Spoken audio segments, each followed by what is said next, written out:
cloud. So thank you all for joining this Death Overdraft Happy Hour. My name is Stephanie Elkins, and I'm an elder care manager and end-of-life doula at Be Present Care. My role is really to guide and support caregiving and end-of-life conversations, plans, and programs. But what I really like to do is I host these Death Overdraft Happy Hours as part of my work of combining some of my passions of a craft beer and holding space for these conversations.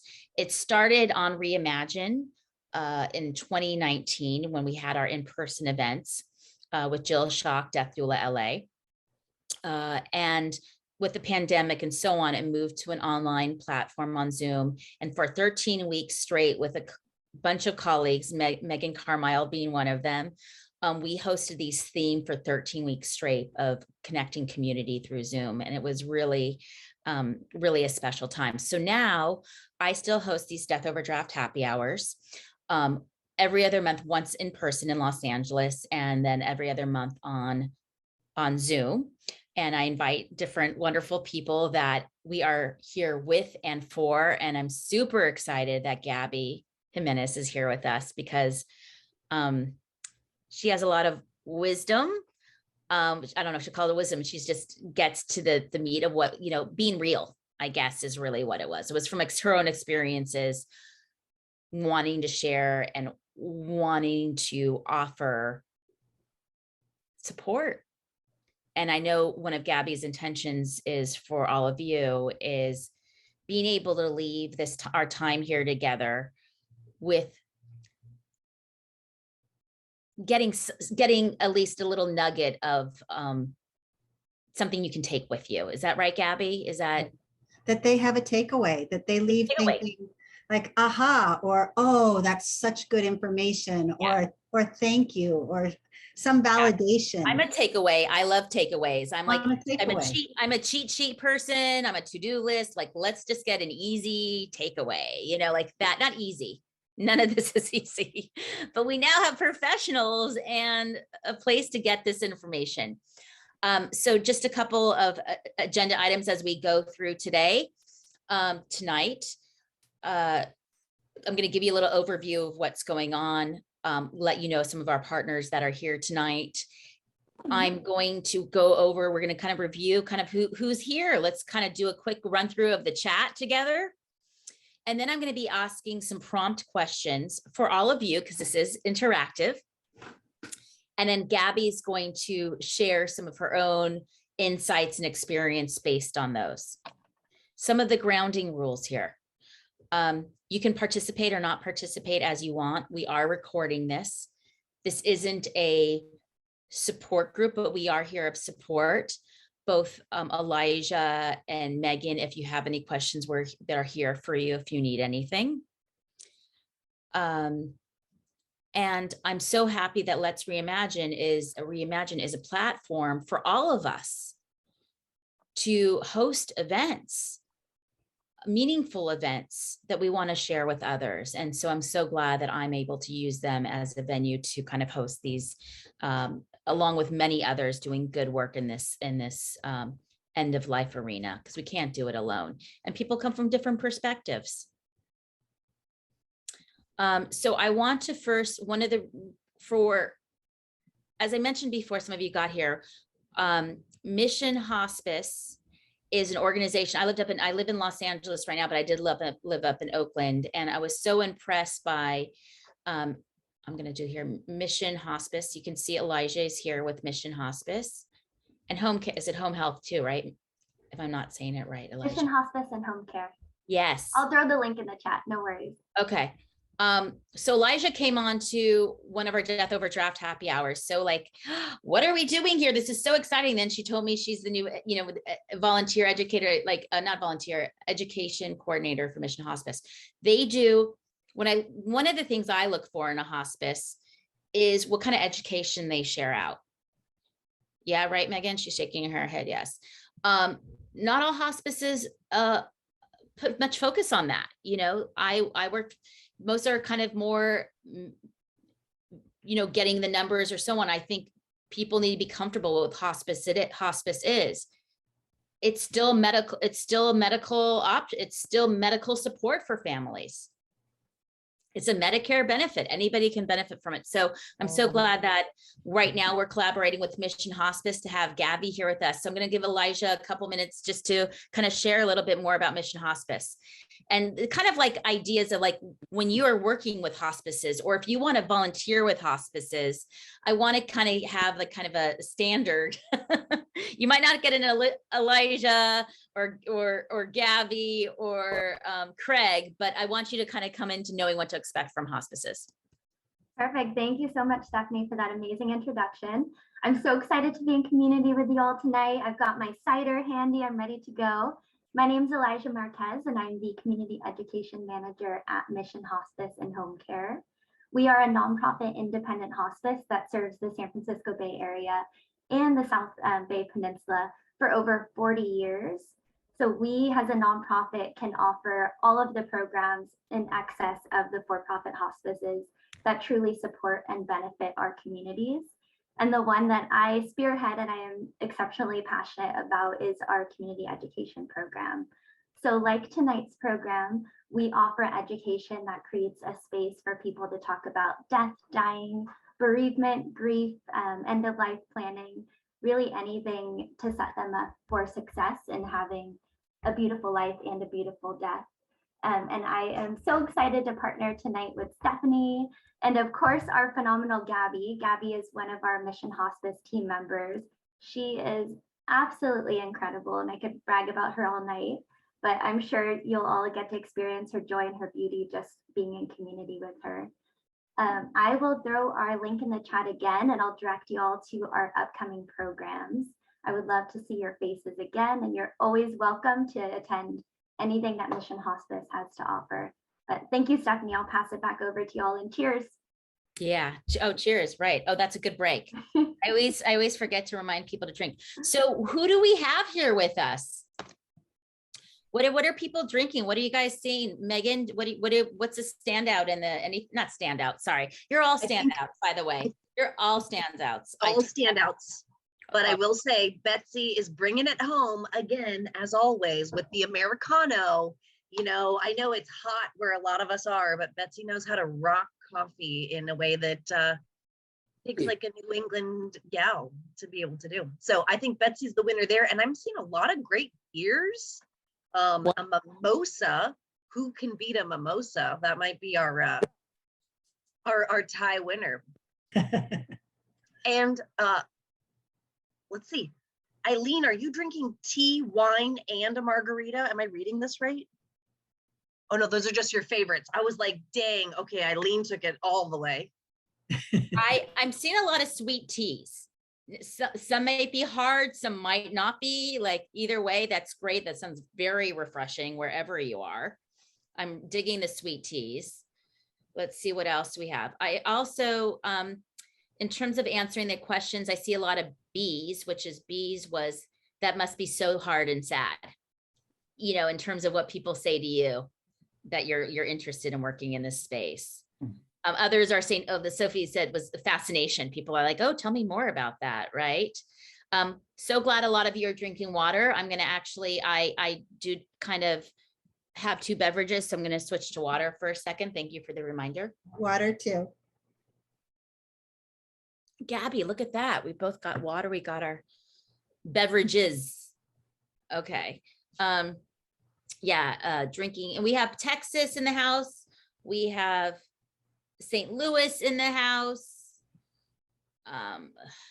What else? Seattle. So we're good. We're covered. What's in your mason jar, Stephanie? Allagash white. I'm just doing a simple Belgian white, the Allagash, but they do have a cuvee, which is like their beer that they have, a beer that they put in whiskey bottles. The alcohol content is a little lighter. I don't have that one today.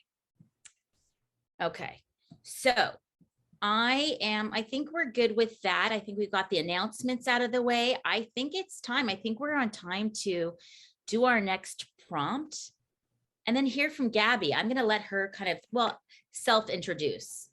So Gabby, is that okay? Because You want me to answer that first prompt?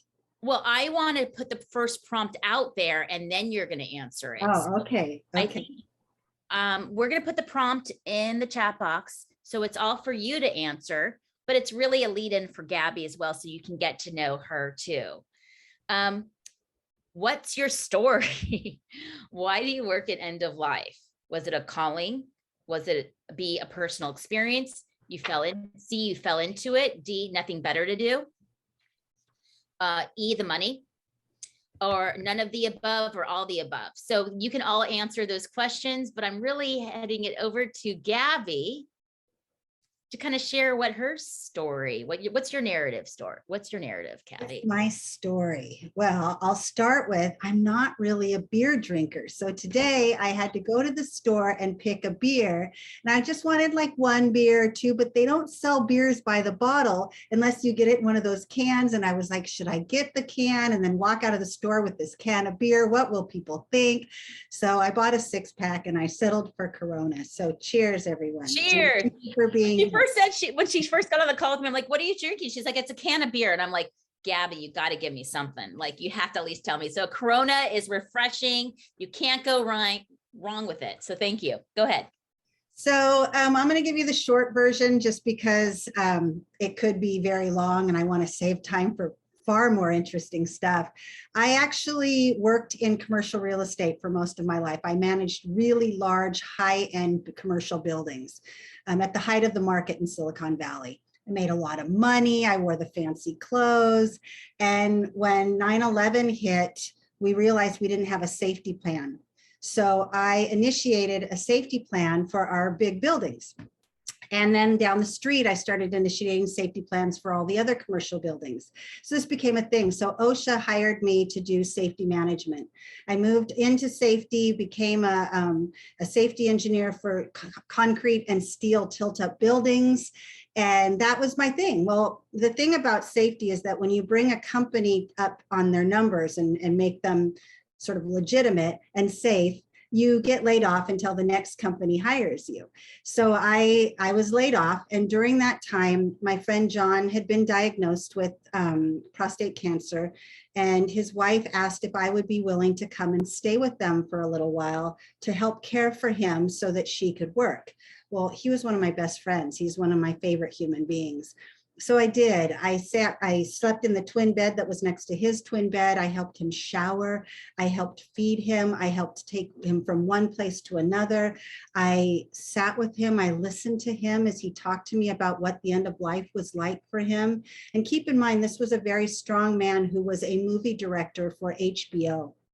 So he really was very vibrant and full of life. And this was a big change for him. And I watched that. I experienced this decline and something I had never witnessed before, at least not with this mindset. Anyway, I was with him. I watched the hospice people come in and out. And I thought to myself that that was something that I needed to do. And so I went back to school and I became a home health aide and a caregiver. And I started kind of from the bottom up, and I didn't make very much money and I had to change my whole life. I packed up my whole house to move into I rented a room so that I could afford to do this work. And the work filled me up and made me aware of there was such a need to do this better. So then I decided to go back to school again in my late 40s to be a hospice nurse, not a nurse, but a hospice nurse. Now, any of you who have been through nursing school know that they don't teach hospice in school. They don't teach end-of-life care. They don't teach death and dying. So to be a hospice nurse, you had to learn to be a hospice nurse. I had a few jobs as a hospice. Well, first I will tell you, being in school in my late 40s was tough. In my first book, Soft Landing, I talk about how tough it was. And my purpose for writing that book was because I wanted to inspire others not to give up and not to allow their age or perhaps their history and experience or even their education to deter them from changing their whole life, which I did. So I went to school, I graduated, I became a nurse.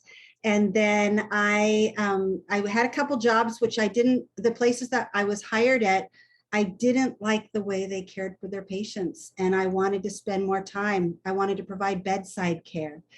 And so I ended up being hired at Mission to work at their upcoming hospice house. And I was taught so much there. I was taught about the hospice team, the benefits of each member. I was taught about what it's like to truly sit at the bedside and be present for someone who's dying, but not just someone who's dying, someone who's grieving.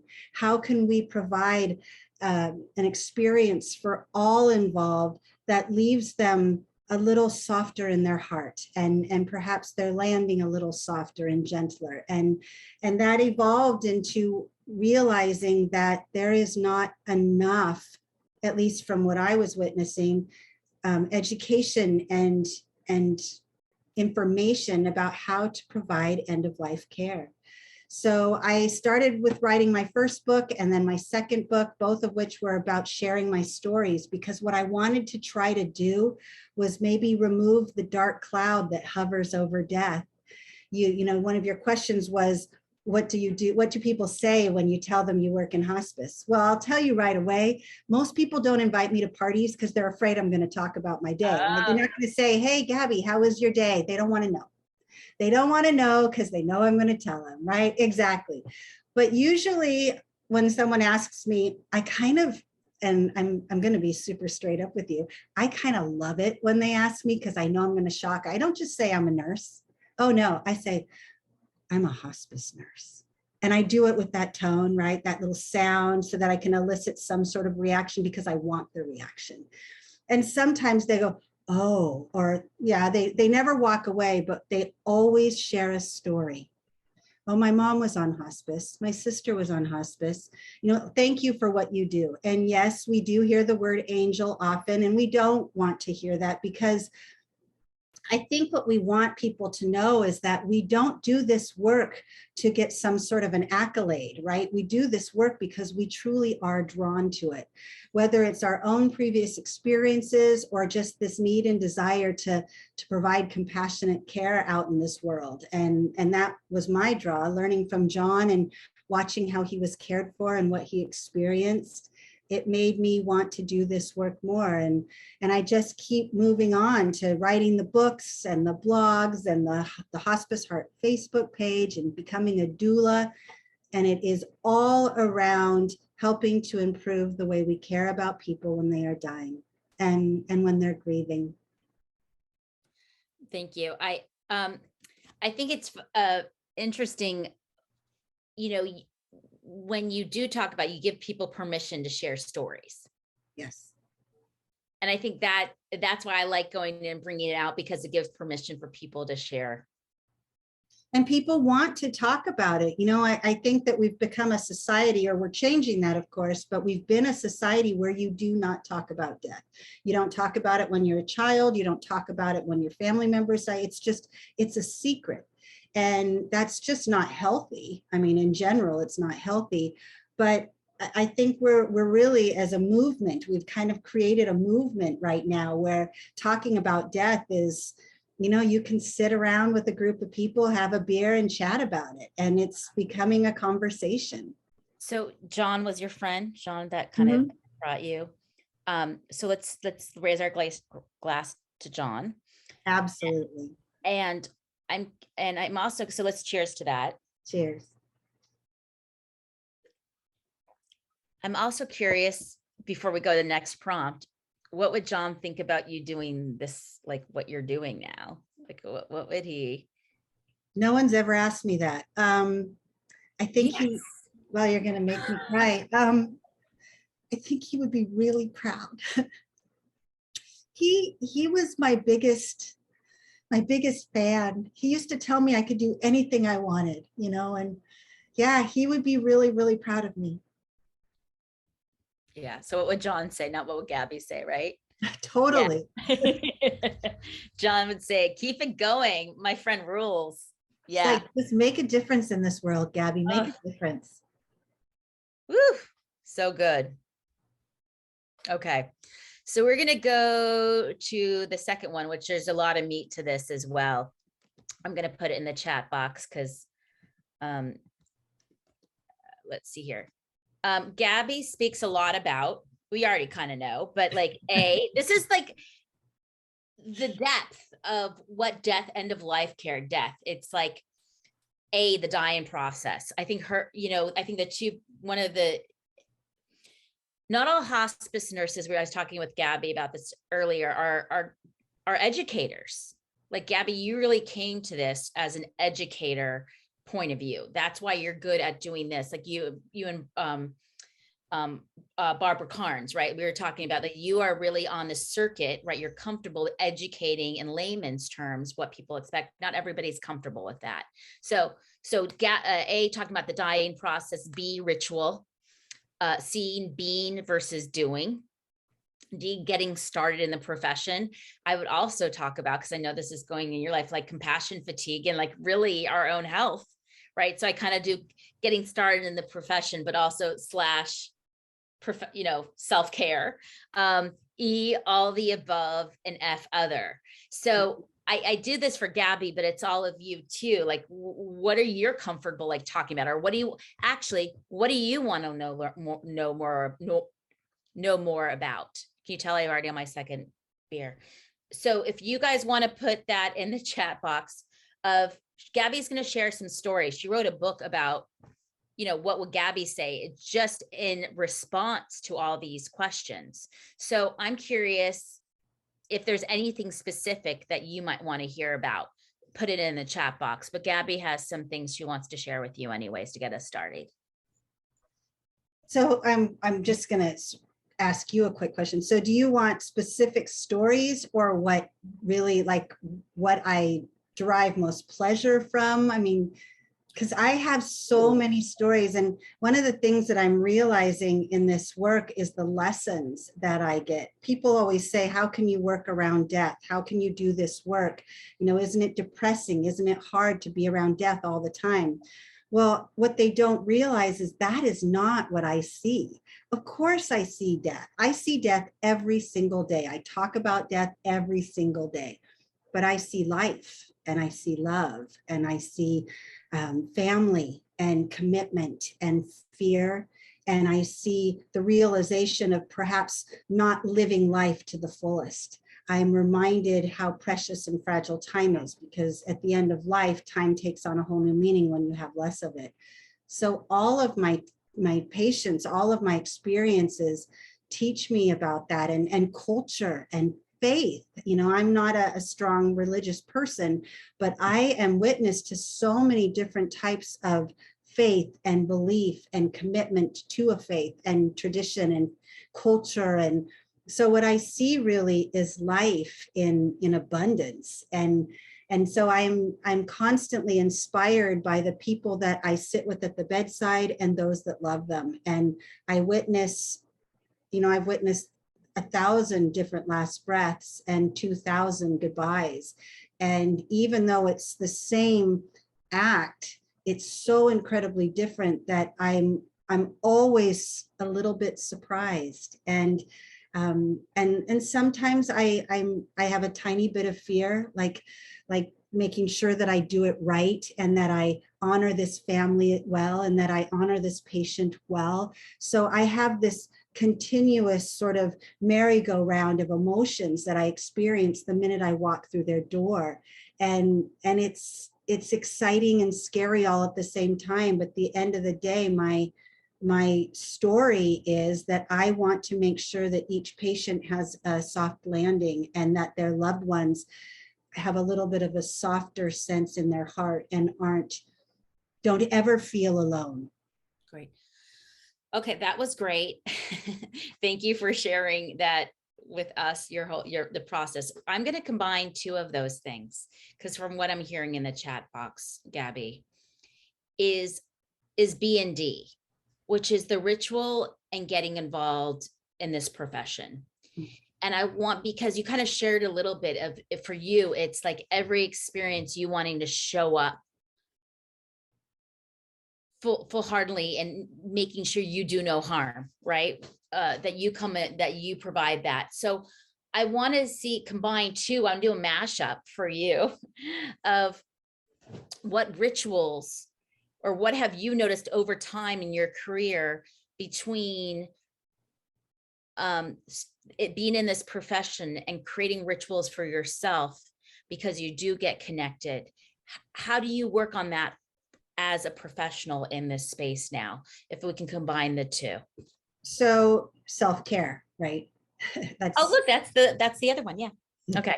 So early on, I witnessed a last breath. I witnessed the people say goodbye. And then I watched the funeral home come in and put them on a gurney and take them to the car. That to me seemed, normal, because that's what happens. But I wanted to change that. I wanted to somehow create a different scenario for especially the people who are saying goodbye, so that their last memory is something more kinder, like perhaps a ritual of sorts. So I started making them up. I make up these rituals all the time. And I have hundreds of stories of rituals that I make based on the family dynamics, how I can bring them together, how I can do that. And I have created a lot of rituals. I teach 2 ritual classes, but I incorporated one coming up. My ritual classes right now focus on grief, of course, because that's huge, and on forgiveness of self and others, which all stems from what I witnessed at the end of life, which is most people have regret, and they wish that they had not wasted so much time. So that's part of the ritual, but I have created rituals for myself as well, which is things that I need to follow in order to practice self-care. COVID was a very, very difficult time for nurses. They didn't let the other team members in to see the patients, and families weren't even allowed to see patients. So that in general was so incredibly hard. And I know that my experience was very different than, say, people in New York. And I'm not comparing it. I'm just saying how hard it was for me. Every day I would see patients who were dying. I would say goodbye to them, for their families. I would hold phones so they could say goodbye. I would wave to them outside a window. It was heartbreaking, exhausting, and difficult. And I would come home every day and I would hide and I would cry. And I didn't have any way to process that or to work through that.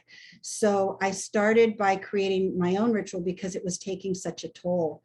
It was day after day after day. We had to learn a whole new way of caring. In hospice, it's all about touch. We weren't allowed to touch. We weren't allowed to hug. We weren't allowed to do all the things that we are taught to do. I learned how to be able to have a double glove on and still hold a hand, that I knew it still meant the same thing. I knew that it was okay to turn the hug into the elbow bump and it still meant the same thing. I learned that the power of words, the focus in the eyes, to look them in the eyes and say, you are not alone, I've got you. That we could find a way to do what we were doing just differently. But I lost sight of myself and I had to learn how to take care of myself. So I started with this grief bowl. I made it, a shaman gave it to me once. It's a bowl that you put your grief in. I collect hearts, all different kinds of hearts, wood hearts, ceramic hearts, clay hearts, whatever. And I would fill my bowl with hearts, which now it's overflowing with hearts. But I know, right? People are giving me hearts all the time. And now what I do, my ritual is that I come home, I sit with my bowl, I take all the hearts out, and with each heart, I honor each patient I saw that day, each family member I saw that day, each lesson, and I honor myself for the work that I do, because I don't go in halfway. I don't do anything halfway. I give them all of me, and I'm never going to change that. I hope I never change that, but that requires self-care. And as you mentioned, Stephanie, I've had some pretty serious health issues these last couple of weeks, which have changed my whole life, but also made me very aware that I didn't take very good care of myself, which now has enhanced my self-care and has made a difference in my life. I've never felt better than I do today. Oh. So self-care we preach that, right, to families. You need to take care of yourself. We say it, but we don't honor it for ourselves. And you cannot do this work without doing that for yourself. I appreciate the vulnerability and the strength that comes, and the courage to kind of be out there and in front of it. I thank you. And I'm glad to hear of a ritual that's kind of working for you, of taking time to create. Of course, you did it for the families first, and then bringing it home for you. And I know a lot of times with mindfulness, you kind of create ritual of ordinary things you do, like building it in. If people like don't have the time, building it into things you're already doing. Like I started to do that with making my bed, kind of the ritual, not around just in general, right? Of self-care of like, okay, I'm doing it with something I love. So that's my little vulnerability of putting intention of making my bed and feeling good about myself. So thank you. You're welcome. All right. So I think, what else do we have here? Any questions or thoughts? Please feel free to put it in the chat box. I want to take a quick drink. I also, Gabby, want to know, when did you start collecting hearts? Like, is that more of a recent thing or was that something? You know what? I don't know. I think I've just always had them. And then I started putting them in my bowl because I wanted something to touch. I'm very tactile. And so I thought I'd put the bowls in there. Now the bowl is here. The hearts are here and they're all different. Just different kinds. And most of them are gifts. And I think I just, it's just something, it's the heart, right? We all lead hopefully with our heart. So it makes sense to me. Yeah, it makes sense to you. I love that. Yeah. So we did have one comment I just wanted to share with you. How do we share with compassionate young people that this is a place they can express their desire to heal and change the world? Well, I'm not sure if I'm going to answer this right. That's quite a powerful question. I have two granddaughters. They are 7 and 5. And one day they were over and the phone rang and it was the friend of a patient who I was seeing. And she called to let me know that she had died. It was on the weekend. And I got off the phone and I started to cry. And my granddaughter said, "Nana, why are you crying?" And I said, "Oh, my patient died." And she said, "Did you love them?" And I said, "No." "Well, then why are you crying?" And I said, "Because I'm sad. This life has ended and it makes me sad." And she said, "That's how I feel when our cat died and when the goldfish died." And she goes, "Is that the same thing?" And I said, "Anytime that a life ends, you feel. And yes, it's okay, but you need to talk about it. So the next time your pet dies or your family member dies or someone that we know dies, let's just talk about it." And she said, "Okay, Nana." And so we have these conversations all the time, right? I'm super straight up. You're never going to hear me mince words. I'm always going to tell the truth. And I do it in a way that hopefully receives a reaction, right? And maybe inspires people to talk.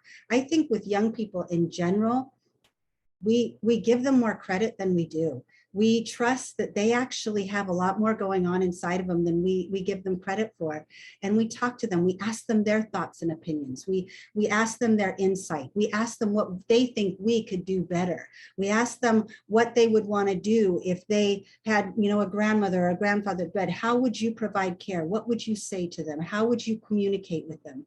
And you start with the young people by inspiring them and giving them worth and letting them know that their participation in this world is equally as important as an adult. And if they start then, imagine the difference they're going to make. So you talk to them. Yeah, I have to chime in with that. I know. I was gonna lead you to it, Megan. I was gonna be like, Megan's done it, but like I don't need to lead you, Megan. I live with a 5 and a 7-year-old. My son is 5 and my daughter is 7. And I think that the most one of the best career decisions I ever made was to do this line of work and to do it in front of them and with them. And they join me because this world is rather high needs. There's a lot of flexibility. I've never had a situation where I could bring my child with me to a location. Now, my kids haven't interacted with our residents or our patients at the respite house where I work, but they do come in with me and they do small tasks. They help organize drawers or set silverware up. And they are already feeling empowered and learning about the ripple effect of those actions that they can take. And I will be shocked if they don't both go into something along this line, because they feel so proud to be even just the person that helps color code the menus for our residents. Yeah. I think once again, it's you're giving them permission, and you're leading with curiosity instead of fear when somebody brings it up, when your kids bring it up. And I feel like that there's such an opportunity that a lot of us don't have the language for, or we think we don't, or the pause or whatever. And this leads into one of the questions somebody asked here with us was, what are some things, thanks for the question, Joe. What are some things you say to a family that has just recently experienced a loss or a death? I would just say too, because we can call it what it is. So what are some things you might say, or what comes up for you? So I say, feel it, feel every single bit of it. And you don't owe anyone an explanation to how you're feeling. If you are sad, feel that sadness. If you don't feel anything at all, be okay with that. Mostly I encourage people to talk about it. There's this, people tell people, shouldn't you be over that by now? Shouldn't you be not talking about that anymore? Stop talking about it. No, when you lose someone you love, it hits you down deep to the core, but it hits us all differently. There is no rule that says how you have to do it. So if I have to look at a family member and say, she's died. I try not to say she passed, because she died. Let's be honest, this is a death. And I just say, let's talk about it. But see, just before that happens, when I'm sitting with the family, I ask them questions about this person. They're lying in the bed. I want to know, how did you meet? What was your favorite thing about him? What memory are you going to take? So when that last breath is taken, usually I just look at them and I go, and I just kind of nod, and they say, did he die? Yes, he died. Let's talk about it. Do you want to talk about it? Because not everybody wants to talk about it. This isn't about me. And so I have to really remember that always. I don't have a hard time telling someone that someone they love has died, because I know that I'm going to hold them when they fall. So I have to tell them, because they deserve the truth. And I have to be ready to take their hand or to step away. So I just learned to read the room. But when somebody has lost somebody, when someone they love has died, I talk to them about it. I ask them how they're feeling. Do you want to talk about it? Don't hide your feelings. Don't be ashamed to cry. If you want some privacy, do that. Take care of you. I always encourage them to take care of you. And when I leave a room after someone has died and I've done my role as a nurse or a doula, and I step away for a minute, I always say to them, whoever's there, I always say, take care of each other. Be there for each other. But mostly when you tell someone that someone they love has died, you tell them the truth. You don't try to say it softly. That's not going to change it. Oh, he did pass away. No, he died. And that's life. It's how you care for them after, how you support them, how you reach out to them. That's what really matters. And it doesn't pay to be overly soft about it. Just say it. Be true and honest with them. They deserve that.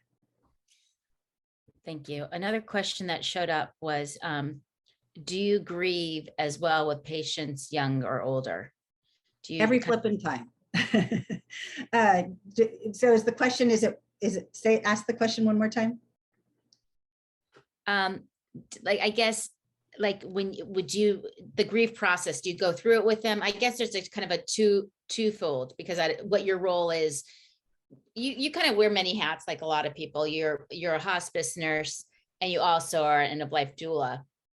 I guess people are saying, do you grieve with your patients? Do you actually do that? What does that process look like for you? Do you grieve with it? Linda, can you clarify a little bit? I think I was trying to answer your question, but I'm sorry. We need more context, Linda, for your question, because I want to get where you're coming from. Okay, sorry about that. No, you're good. If a younger person passes away, it's hard. Do you grieve for that younger person? I mean, it seems like you'd have to go through a lot of grief in your life. How do you get through all that? I mean, I had 21 people pass in the past 2.5 years that are close to me. And it seems like I can't get above water. You know what I mean? So how do you do it? Well, grief is messy, and it's just messy. And I I do grieve, especially if I had time with them. You know, there's some that I wish to myself, I wish they didn't go yet. I wanted more time with them. You know, my reaction to my grief is really a reaction to someone else's loss. So when I witness deep sadness from a family member or friend when someone they love has just died, sometimes my grief is witnessing that. When they're young, I really struggle with that because that's just too young. You know, I have a patient now that I'm working with very closely, and I am anticipating his death. And I sort of cry a little bit just thinking about it because I'm going to be sad, and I'm going to be sad for his wife and his son. And I grieve all the time. And I do work through my grief. I honor it. I respect it. I talk to it. When my brother died 6 months ago, and that gave me a new introduction to grief. And so I'm finding that my personal grief has enhanced the other grief. It's very collaborative. And so I talk about it, and I feel it, and I take time out for it. And I do a lot of meditation, a lot of breath work. I do not go from one home to another without taking a moment to just breathe it all in. But I grieve, I cry. I do not throw myself on their beds and sob uncontrollably. I keep it some decorum, but I almost always cry, and I almost always hug super tightly when I say goodbye to them. So thank you. When I talk about, as an elder care manager and end of life doula, I say there's three things we all deal with. It's family dynamics, grief, and expectations. So whenever situation comes up, I always acknowledge the grief in the room, anticipatory grief, the grief of, you know, we were all dealing with COVID, you know, the collective grief right now. We're layers of various grief. There's also the additional grief, David Kessler, with the different stages of grief, which we know is not linear, is finding meaning. And that's kind of when I work with people over time, kind of looking at that. I think a lot of people from their personal experiences have gotten into this work because, you know, that's the meaning part of it, this kind of meaning making. There is a question that came up. I'm going to kind of solidify it, but there's been some talk about interest in getting involved in the end of life work with maybe not having the nurse background. And there's a lot of different trainings, and there's a lot of programs showing up around end of life doula stuff, grief education work. What are some educational programs or, you know, end of life, death, dying, things that you might recommend to kind of get somebody started? Is there certain things that you?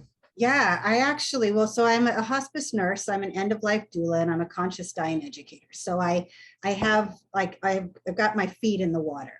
But I always suggest that people go to the nearest hospice and sign up with their volunteer coordinator and get that training, because almost when you go to become a doula and you get certified to be a doula, they don't teach you how to care for someone at the bedside. When you go to be a clinician or a social worker or a chaplain or any member of the hospice team, they don't teach you how to sit at the bedside. They give you the tools, but this is something that's experience-based. You might not even enjoy it, yeah. Mm-hmm. For the hospice volunteers, the training to become that is so good. And it's such incredibly good experience, because most times the volunteers get to sit with people who are alert and oriented and able to verbalize their needs and can talk and communicate. And they get to start down the process to when they take their last breath. That training is exceptional. And so I think if it is something you are curious about or want to do or want to try, or maybe you just want to do it a little bit, become a hospice volunteer, because it's an incredibly important job and needed, but also your experience and what you get to do is so beautiful and deep and personal and compassionate and kind. And it's really the sole basis of how to provide care to someone who is dying. Yeah. One of the things, so Eric's had experience volunteering. I think volunteering is a great way to get really hands-on experience. And then you can also see the various roles, right, in working at end of life. I mean, I focus a lot on, advanced care planning and that stuff, but like being present, or the bereavement calls, or the legacy writing, doing that kind of work. So there's various opportunities depending on which hospice you work, if there's a hospice home or not. I think there's definitely, Eric, you just shared, there's different requirements for different hospices just to be aware of.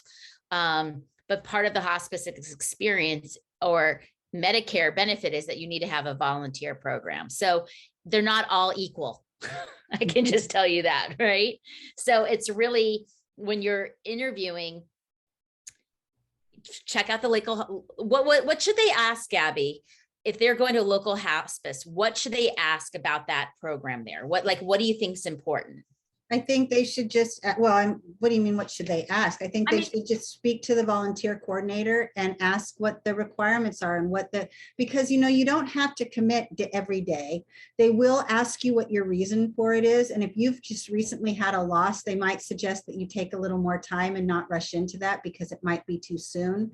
But you can actually, you can choose, I only want to be with men, I only want to be with women, I'd like to bring my hot, I'd like to play music at the bedside. I mean, you can sit down with the volunteer coordinator and design a program that best works for you. And they need to get to know you, and then they figure out what patients would be a good fit for you. But the training in general is kind of across the board. Right. I guess in Los Angeles versus across the country, there's so many hospices out here. I guess I'm just sensitive and cautious that when you go to interview with different hospices, you want to make sure there's a volunteer coordinator. That Yes. I want you to do a little research before joining whatever hospice. I mean, we all learn from good and bad experiences, but I think it's important when you go, I'm just saying, coming from Los Angeles, and there's so many here, that when you go into places, you want to know that there's a confirmed volunteer coordinator. Absolutely. That's the sort of training that you feel supported in the process. And so that, I guess that's, Gabby, where I was coming from, because you can't assume anything. And you don't want to do it. I'm sorry for interrupting you. You don't want to sign up with them and suddenly get thrown into seeing a patient. You really do want to take the program, take the time with it. Do not rush that, because that is not going to be good for you or for them. So I would say, make sure they have a hospice coordinator, a volunteer coordinator, and ask them what program they offer and how in depth it is. If it's just hey, your name is so-and-so, we'll put you on the list and we'll give you a patient, don't do that. That's just not going to be good. You really do need to do the in-depth training. Yeah. I think as a volunteer coordinator working in the office, I think some other things that you might, especially if you're coming from a place where there's multiple hospices available, you might want to ask what kind of time commitment is expected, either weekly or monthly. Are they able to accommodate you, whether you're looking for something that's very regular, or if you're looking for something that is, substitutes, just every so often. I think also finding out what sort of ongoing connectivity they provide for volunteers. So are there monthly, quarterly, annual meetings where you just can get together with other volunteers? So much of hospice volunteering is individual, especially if you're working with a community-based organization. You may not encounter other volunteers. And so are they giving the opportunity for that? And then I think, yeah. And then if you have a specialty, is this a place that can allow you, do they already have an opportunity for you to, we have a team called Pet Peace of Mind, and they work with the pets of our patients to get them rehomed or cared for, or take them to doctor's appointments. They manage their own budget. And that came about because some of our volunteers said, we would like to implement this program. Can you sort of oversee it? We should all move to Vermont when we die. Oh my gosh, it's an amazing state for aging supports. I will say that for sure. But just finding out what sort of flexibility exists. And I think when you have an organization that can meet needs based on what resources are being made available from volunteers, you know that they probably won't be the fly-by-night guys that just throw you into any situation in order to hit their 5%. Yeah. So, you know, if you ever have a gut feeling, you can always ask, like, what percentage of volunteering are you guys meeting? Are you meeting your Medicaid requirements? Those have been awfully lax for the last couple of years, but it's coming back. So I think a lot of volunteer programs may be looking just to get some bodies through the door. So that's Right. a terrible term for this line of work, just to get some individuals to log hours in order to meet those requirements. So Yeah. Thanks for the specifics on that, Megan. Yeah, I think there's a lot to be considered. So I appreciate just diving a little deeper. So Gabby actually has a book. This is one of her 4 books, her most recent one, which is more of a collection of what would Gabby say. And I was kind of going through it, and I was saying like in here, it was what Gabby was saying, like, we talk a lot in different retreats and things about what are you concerned about at end of life. And one of the things she wrote was FOMO, fear of missing out, you know, which is, I mean, she turned it around because she's living her life the way she wants right now. But I thought that was really being real, because I'm kind of like that too. I have the FOMO, you know, people maybe fear of different things. But moving on to this question, Gabby's offering some of these books tonight as a raffle. So would you like to share who gets these books tonight? Yes, if you're here and we call your name out, these books are for you. So let me see the chat. Elijah, did you send it to me? Here we go, Roller. Okay, let's see. The 3 names I'm going to call are Bob Hoffman, Marie, and Eileen Wolfington. You are the 3 names. If you can send us your mailing address, I will mail them to you. And you get all 4. So you get, oh, yes. I'm going to send a whole set. Thank you, thank you, thank you. You're welcome. You're welcome. Actually, You're 4 welcome. thank yous. Thank you, thank you, thank you, thank you. You are very welcome. Thank you for being here. all right. So you want to put those names in the chat, Elijah? That would be great. Yeah, put those names in the chat so we know who the lucky winners are. So Gabby,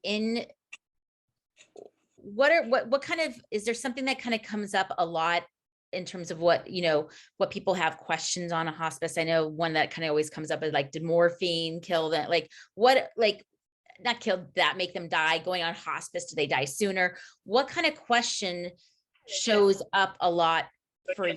It's resonating right now. That's a great question. So, we've talked about, I don't know if we've talked about it here, but, I have this Facebook page called the Hospice Heart, right? There's 100,000 followers of the most beautiful people. And they ask, right? I kind of feel like that too. It's wonderful. It's a beautiful community. But they are constantly asking questions, and they were sending me emails with questions that are very similar and similar to what my family's asked me. And so that's kind of where what Gabby came about. I started taking the emails I'd get and putting them on the Hospice Heart and answering the common questions. The most common question I get is, how much more time do they have? When are they going to die? That's the one I get asked all the time. Okay. And that's the other is, can they hear me? And then there's ones like, are they in pain? So I'll answer those 3 really quickly because I know time is running out. When will they die? Here's the thing. It could be hours, it could be days, but this is what I want you to do. I want you to imagine that right this moment, right here, right now, this is all you have with them. If you have this whole day, that's beautiful. But I don't want you to think about tomorrow. They might die today. That's a possibility. I want you to be prepared for that. Now you might wake up and they're still with you tomorrow. That's a bonus day, right? You get another day. That's a gift. But I need you to focus on right here, right now. Don't worry about how much time down the road. Let's just worry about right now.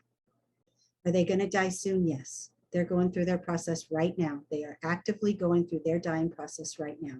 Can they hear you? Absolutely. I think they hear everything you say. I think they know you're here. I think there's more intention with them than you realize.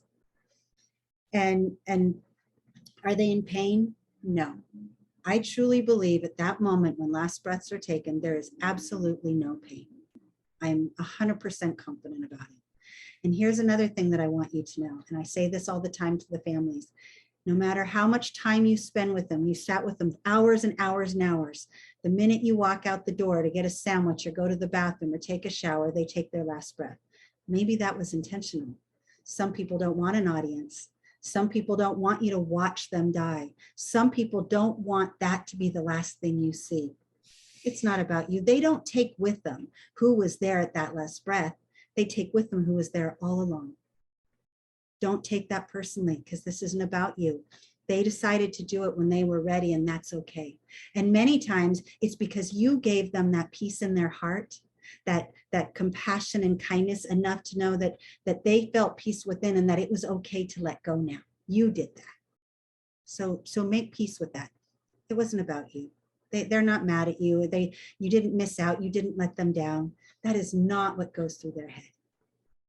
So I answer these questions all the time. Those are 3 of the ones I get all the time. I get lots of questions about medicine and, is this going to kill them? No, their disease is going to kill them. The medication did not kill them. Don't worry, you did not end the life of your loved one. Their disease process did, the diagnosis did.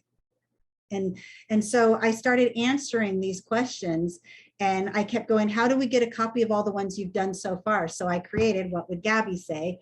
And all of the questions, well, not all, because I'm still doing it. And I almost think I need to have another book because there's so many more. And I'm just going to keep putting them out there because I get so many questions.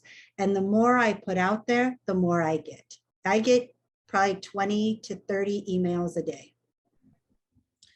Well, Gabby, I thank you for being here with us and sharing with us, on Zoom, kind of in person. I think we got a taste of your offerings and your gifts. So thank you. I'm glad we could be here with and for you. Cheers. Thank you for having me here. Cheers. I'm going to put some stuff in the chat box right here. These are, oops, I did forget. Let's see here. These are a couple of the ongoing, because I know we're at time right now, but I'm going to put some things with Mission Hospice, Gabby, some stuff that's coming up. Also, Catherine is on the phone on the Zoom. God, it's not caught it. Megan, it's not copying and pasting the under conclusion. Where is it? I'm not doing it right. It's not allowing me at that end. Okay, let's see. Thank you, everybody, for being here. It's not letting me post. Don't worry about it. Okay, there we go. Megan put on the events. I thank you all for being here. We have another Death Overdraft in person in Los Angeles, but Catherine, who's also here with us, is starting a death club, book club, a silent book club. So there's many different people doing amazing work, holding amazing space for all of us. So I thank you all for being here together. Cheers. Cheers, everyone. Much gratitude.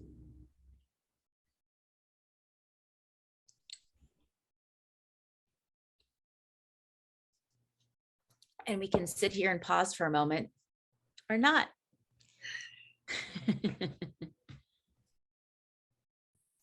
Or Gabby can lead us in a closing ritual. All right, I'm just going to make this up. So, okay, just close your eyes for a moment. And take in a good deep breath. Holding it, letting it out all the way down to your toes.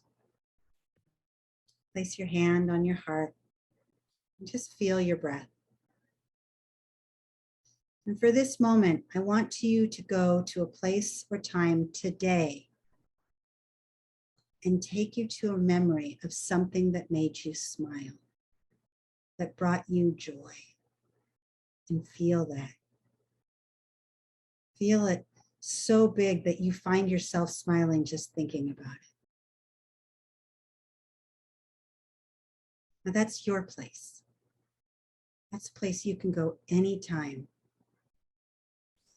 And finding joy in your day, even in the smallest of amounts, can help soothe and calm anything that's going on. So when you feel a little anxiety, a little stress, a little uncertainty, which we all feel every single day, go back to that place of joy. This place you just remembered today, or a new one that might have happened the following day. Go back to your moments of joy and let them linger in your heart and feel them. And let that lead your energy into what you do moving forward, into the impact that you have on the people that you meet and come across, and the people that you talk to, and the life that you lead every single day. Lead it with a sense of joy. And at the end of the day, I want you to think about your gratitude. What moments of this day brought you gratitude? Go to that place too. Now take in another deep breath, breathing in possibility and compassion and hope and kindness and all the things you want around you. And as you blow out that breath, blow it out hard, releasing any negativity, any heavy weight, anything you don't want to carry with you anymore, because it's not matter. It's not necessary. You don't need to carry that with you. And just feel your heart and your breathing. Feel it slow down a bit. And remember that you matter and you are worth it. You are worth all good things and kindness. And open your eyes.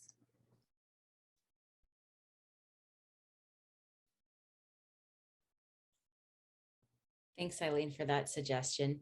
That wasn't on my agenda, but I love it. I appreciate it. Gabby, thank you. You're Thank welcome. all of you for showing up. Be well.